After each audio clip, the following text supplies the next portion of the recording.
Do you remember when it still seemed novel and strange to feed the television some input that you had just participated in generating? That would be the time I was born into. It was when most households had only one TV set, usually in the living room, which in some cases felt a little like a TV shrine room something. Cause from what I remember, a television would be perceived as this somehow magically operating device, an expensive and at times even intimidating piece of technology, to which my access was pretty restricted. And those preconditions may have been part of why I was so hell-bent on getting a Game Boy.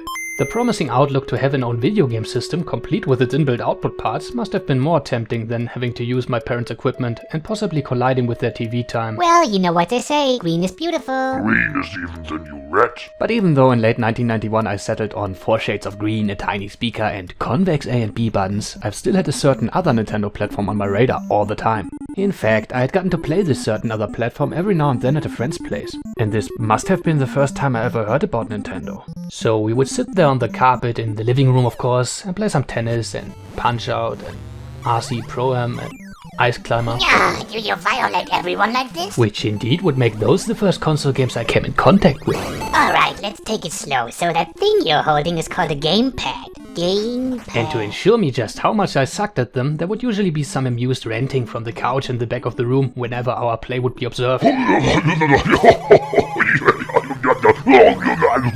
You know what? Another reason for the Game Boy could have been that there would be no one judging and commenting on my play. For that may have always been my thing, getting to grasp something by just chaotically playing around with it, and preferably without anyone looking over my shoulder like, "What's he doing? How could anyone enjoy that?" But even under these less than ideal conditions, I certainly did enjoy those games, especially RC Pro-Am and Ice Climber. Only they didn't hit home with me like Super Mario Land would do a few years later.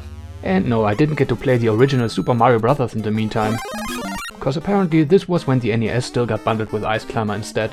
So I liked the console but didn't go crazy. Not until years later, around the time I got my Game Boy, a friend of mine showed me the coverage of a certain game in his first Club Nintendo issue that he had just received.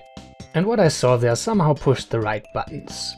It was about jumping and shooting and jumping and shooting, and I knew I already liked those mechanics. And while he was showing this to me, I remember him say something like, "Isn't that funny? They're all robots." Yes indeed, the game seemed built around the idea that every enemy you encountered was some kind of robot. Robot rabbits, robot frogs, robot crabs, robot bats, robot birds, robot shrimp, robot monkeys, robot...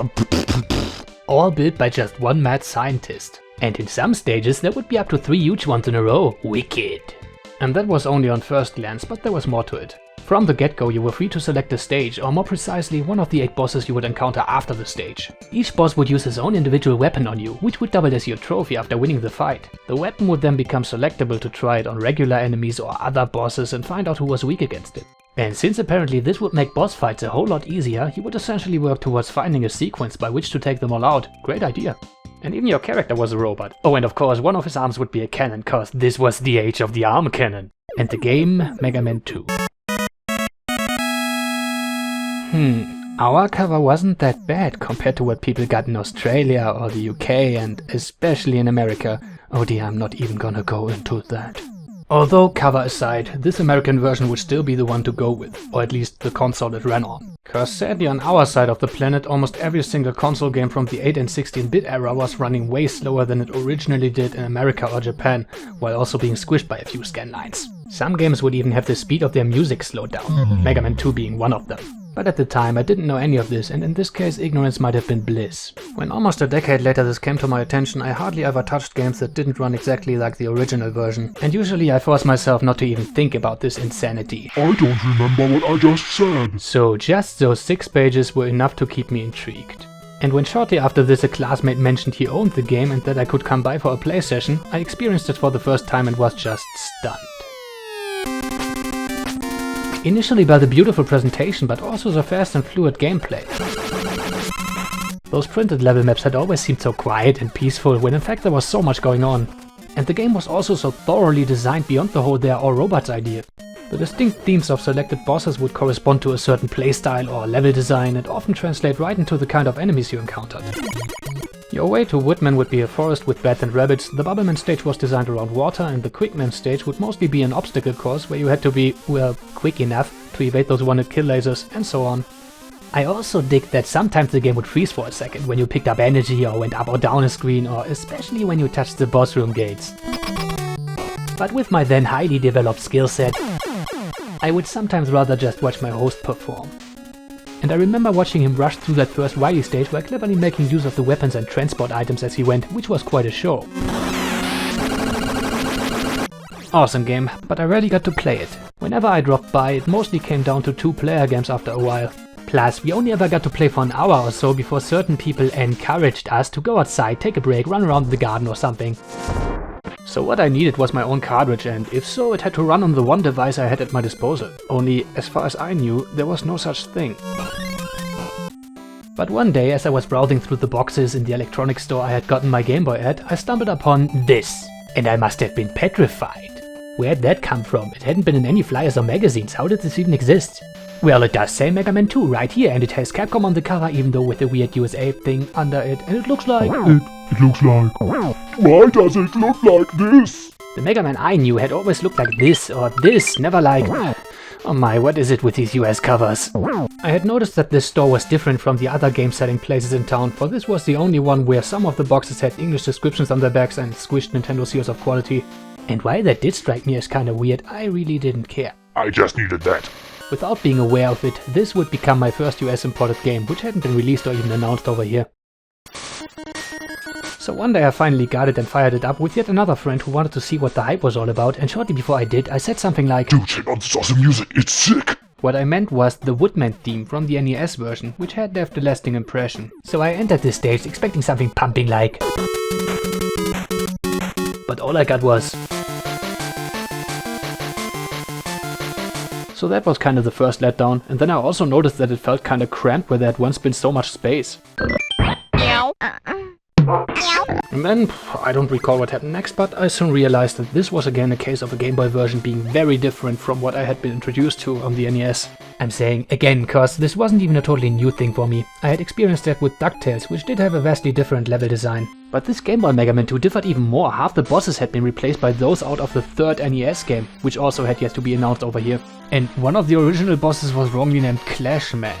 Although this wasn't even the big deal, it was other places where it got ugly.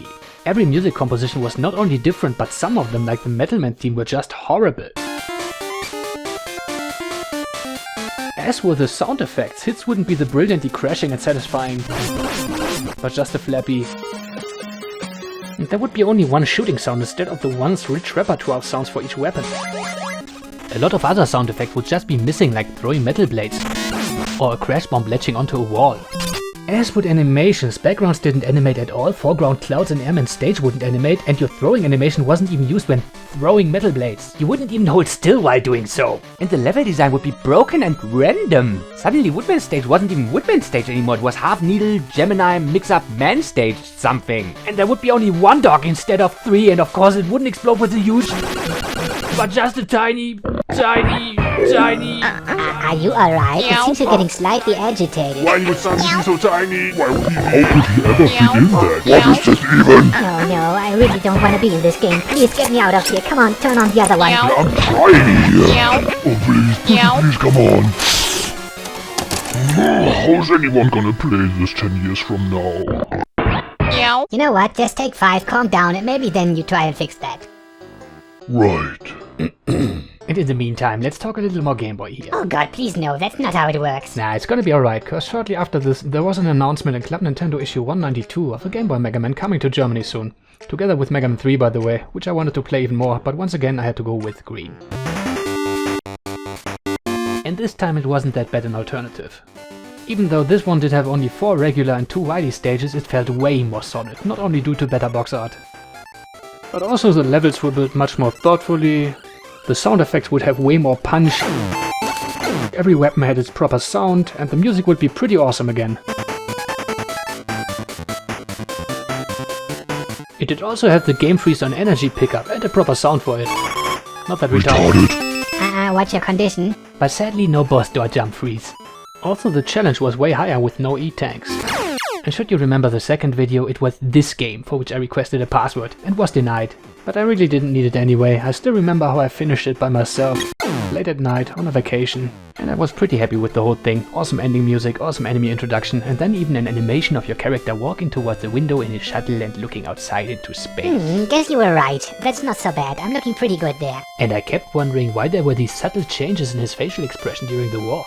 That's just movement, facial movement. I do that sometimes, but usually while standing still. So this one was beautifully crafted. The second one, not so much. It was a mess, to say it politely. But the funny thing is, as much as I could go on ranting, I'll probably never be able to despise this game, even if I try as hard as I do. Cause with my hardware limitations, this was as close to a Mega Man experience as I could possibly get for the time being. I feel like I just owe this game, and for that I want to give it credit. But that's it. Now please work again. I guess that giving credit part wasn't exactly calming, was it?